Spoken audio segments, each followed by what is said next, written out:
حضرت سیدنا امام حسین علیہ السلام فرماتے ہیں کہ من دمعت عیناہ فینا دمعتن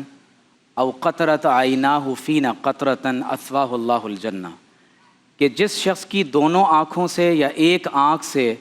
آنسو کا ایک قطرہ ہم اہل بیت کی محبت میں جاری ہو گیا، اللہ تبارک و تعالیٰ اسے جنت عطا فرمائے۔ اللہ اکبر۔ حضرت سیدنا علی المرتضیٰ رضی اللہ تعالیٰ عنہ، جس طرح اللہ تبارک و تعالیٰ اپنی شان خلاقیت کے ساتھ علی ہے کہ اس کا ہم پلہ ہم سر کوئی نہیں ہو سکتا، اسی طرح حضرت علی المرتضیٰ اپنی شان بندگی میں اس قدر بلند اور بالا ہیں کہ ان کی شجاعت اور عدالت میں، حلم اور علم میں، ان کی امانت اور دیانت میں کوئی ان کا ہم پلہ نہیں ہو سکتا۔ حضور علیہ الصلوۃ والسلام نے ارشاد فرمایا کہ اے علی آپ مجھ سے ہیں اور میں آپ سے ہوں۔ تو جبریل امین نے جب یہ بات سنی تو فرمایا کہ یا رسول اللہ میں آپ دونوں میں سے ہوں۔ واہ۔ اور حضرت نبی کریم صلی اللہ تعالیٰ علیہ وآلہ وسلم نے فرمایا کہ جس نے علی المرتضیٰ کو گالی دی، نعوذ باللہ من ذالک، فرمایا اس نے محمد الرسول اللہ کو گالی دی۔ فرمایا جس نے علی کو ایذا دی اس نے مجھے ایذا دی۔ اور جب ایک مرتبہ علی المرتضیٰ حضور علیہ السلام کی بارگاہ میں حاضر ہوئے کہ یا رسول اللہ صلی اللہ علیہ وسلم بعض لوگ مجھ سے حسد کرتے ہیں، تو آپ علیہ الصلوۃ والسلام نے فرمایا اے علی کیا آپ اس بات پر راضی نہیں ہیں کہ آپ ان 4 میں سے ایک ہیں جو سب سے پہلے جنت میں داخل ہوں گے؟ فرمایا سب سے پہلے جنت میں آپ، حسین، حسن، ہماری ازواج ہمارے دائیں اور بائیں، ان کی اولاد امجاد ہمارے ساتھ، اور ان کے پیچھے پیچھے وہ لوگ ہوں گے جو اہل بیت سے محبت کرنے والے ہیں۔ اللہ اکبر۔ آپ نے خاص طور پر حضرت علی کے فضائل و مناقب پر بہت بات ہو سکتی ہے، آیت تطہیر ہو، آیت مباہلہ ہو۔ مجھے اس وقت وہ بات یاد آ رہی ہے کہ جب ایک مرتبہ حضور علیہ الصلوۃ والسلام کی خدمت میں قریش کا ایک پورا ڈپلومیٹس کا ایک گروپ آیا، انہوں نے کہا کہ آپ ہمارے پاس ان تمام لوگوں کو واپس بھیجیں جو آپ کی طرف ہماری طرف سے آ گئے ہیں۔ تو حضور علیہ الصلوۃ والسلام نے فرمایا کہ اے مشرکین تم باز آ جاؤ، ورنہ میں ایک ایسا شخص تمہاری طرف بھیجوں گا جو میری جان ہے۔ حضور نے فرمایا جو میری جان ہے۔ تو حضرت ابوبکر صدیق اور حضرت عمر دونوں میں ایک تمنا پیدا ہوئی کہ یا رسول اللہ وہ کون ہے؟ تو جملہ سنیے گا کہ آپ علیہ الصلوۃ والسلام نے فرمایا کہ وہ شخص جو اس وقت میری نالین شریفین میں ٹانکا لگا رہا ہے،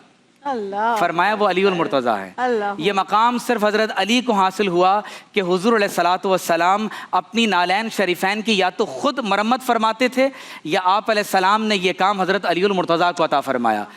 اب آپ نے خوارج کے بارے میں بات کی ہے، میں 2 باتیں یہاں کہنا ضروری سمجھتا ہوں کہ حضرت علی نے یقیناً عربی زبان کے قواعد و ضوابط ہوں، علم الکلام اور عقائد کے قواعد و ضوابط ہوں، یہ تمام کے تمام اصول و ضوابط اور علوم حضرت علی سے عطا ہوئے ہیں، کیونکہ آپ علیہ السلام نے فرمایا کہ انا مدینۃ العلم، I am the city of knowledge, فرمایا کہ میں علم کا شہر ہوں اور علی اس کا دروازہ ہے۔ دیکھیے جب شہر سے کسی چیز کا باہر نکلنا ہے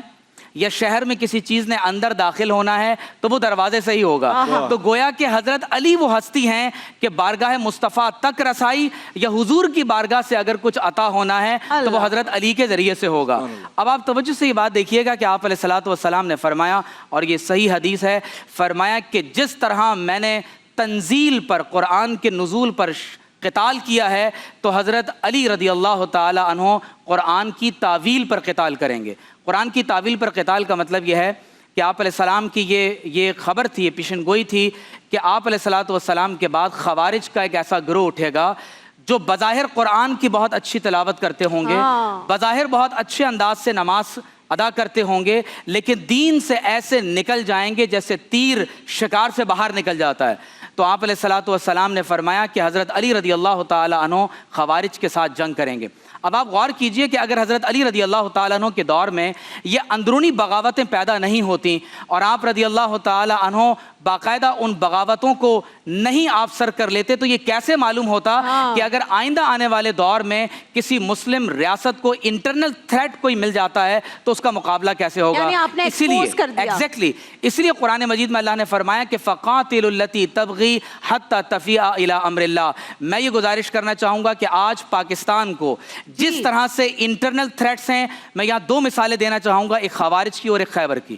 ایک بحیثیت ایک مسلم کنٹری پاکستان کو اس وقت جس طرح انٹرنل تھریٹس ہیں اور تسلسل کے ساتھ اس پر پوری امت مسلمہ کی، پاکستانی قوم کی ذہن سازی بھی کی جا رہی ہے کہ ہمیں خوارج کے فتنے کے بالمقابل اسی آئیڈیالوجی کو اور اسی میتھڈالوجی کو اختیار کرنے کی ضرورت ہے جو حضرت سیدنا علی المرتضیٰ رضی اللہ تعالیٰ عنہ نے اختیار کی۔ دوسری اہم بات، آج پورے عالم اسلام میں جس طرح سے آپ اسرائیل کی طرف سے ایک جنگ برپا دیکھ رہے ہیں، جینیسس 15:18 کے پیش نظر نعوذ باللہ جس طرح وہ فرام یوفریٹس ٹو نائل پورا گریٹر اسرائیل کے میپ کو اس پوری دنیا کے اندر قائم کرنا چاہتے ہیں، یہ ایک ڈکلیریشن آف وار ہے پوری امت مسلمہ کے خلاف۔ میں یہ سمجھتا ہوں کہ حضرت علی کو جب آپ علیہ السلام نے خیبر کا قلعہ قموس فتح کرنے کے لیے اپنا جھنڈا عطا فرمایا تو اس وقت کیا ارشاد فرمایا تھا کہ میں جھنڈا اس شخص کو عطا کروں گا کہ جس سے اللہ اور اس کے رسول محبت کرتے ہیں اور وہ اللہ اور اس کے رسول علیہ السلام سے محبت کرتا ہے۔ تو آج پوری امت مسلمہ کو حضرت علی کی آئیڈیالوجی اختیار کرنے کی ضرورت ہے اور اسی جذبے کی ضرورت ہے، اور جب تک یہ عشق اور محبت ہمارے دلوں میں نہیں آئے گا کہ ہم بھی اللہ اور اس کے رسول سے محبت کریں اور اللہ اور اس کے رسول علیہ الصلوۃ والسلام ہم سے محبت کریں، اس وقت تک ہم خیبر کی اس سنت کو نہ زندہ کر سکتے ہیں، نہ اپنے اندر وہ اسپریچول اسٹرینتھ پیدا کر سکتے ہیں۔ اور آپ علیہ السلام نے جب حضرت علی کو لعاب دہن لگایا تھا تو تمام صحابہ موجود تھے، تو حضور علیہ السلام نے ان کا سر مبارک اپنی گود میں رکھا ہے، اور مشکل الآثار میں امام طحاوی نے یہ حدیث نقل کی اور یہ حدیث صحیح ہے کہ خیبر کے موقع پر آپ علیہ السلام کا سر مبارک حضرت علی کی گود میں تھا۔ آپ علیہ السلام آرام فرما رہے تھے، نماز عصر کا وقت نکل رہا ہے، لیکن حضرت علی نے اپنی نماز کو اس وقت ادا نہیں کیا، اور جب نماز عصر کا وقت نکل گیا تو حضور علیہ السلام بیدار ہوئے اور فرمایا کہ علی کیا ماجرا ہے؟ آپ نے جب مسئلہ عرض کیا تو آپ علیہ السلام نے دعا فرمائی، دعا کے جملے سنیے گا، اللہم ان عبدک علی احتبس بنفسہ علی نبیک فرد علیہ شرقہا، اے میرے رب تیرا بندہ کامل علی تیرے نبی کی خدمت میں مصروف تھا، تو سورج کو واپس پلٹا دے۔ تو حدیث میں آتا ہے کہ سورج واپس پلٹا اور آپ علیہ السلام کی اس دعا کی برکت سے حضرت علی نے مستحب وقت میں نماز عصر کو ادا کیا۔ تو آج اسی جذبے اور جنون کی ضرورت ہے جو صحابہ کرام اور بالخصوص اہل بیت علیہم السلام نے ادا کیا۔ حضور علیہ السلام نے فرمایا کہ اے علی، قیامت کے دن آپ جنت کی ایک اونٹنی پر تشریف لائیں گے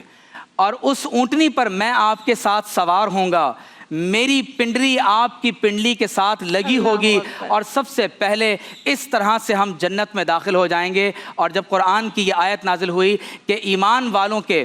ولی اللہ تعالیٰ ہیں، اللہ کے رسول ہیں اور ایمان والے ہیں، اور جو اپنی نمازوں میں حالت رکوع میں صدقہ و خیرات کرتے ہیں، تو وہ ہستی جس نے اس پر عمل کیا۔ حضرت علی حالت نماز میں تھے، رکوع میں تھے، ایک شخص نے آ کے سوال کیا، آپ نے اپنے ہاتھ کی انگوٹھی حالت نماز میں صدقہ فرما دی۔ تو یہ فضائل و مناقب ہیں حضرت علی المرتضیٰ کے، جن کے بارے میں آیت تطہیر ہے، آیت مباہلہ ہے، آپ بیان کرتے چلے جائیں۔ صرف ایک جملہ میں کہہ دوں گا کہ حضرت علی کی محبت ایمان ہے۔ حضور نے فرمایا جو علی سے محبت کرتا ہے وہ مومن ہے، اور جو علی سے بغض رکھتا ہے وہ منافق ہے۔ بے شک، بے شک، بالکل ایسا ہی۔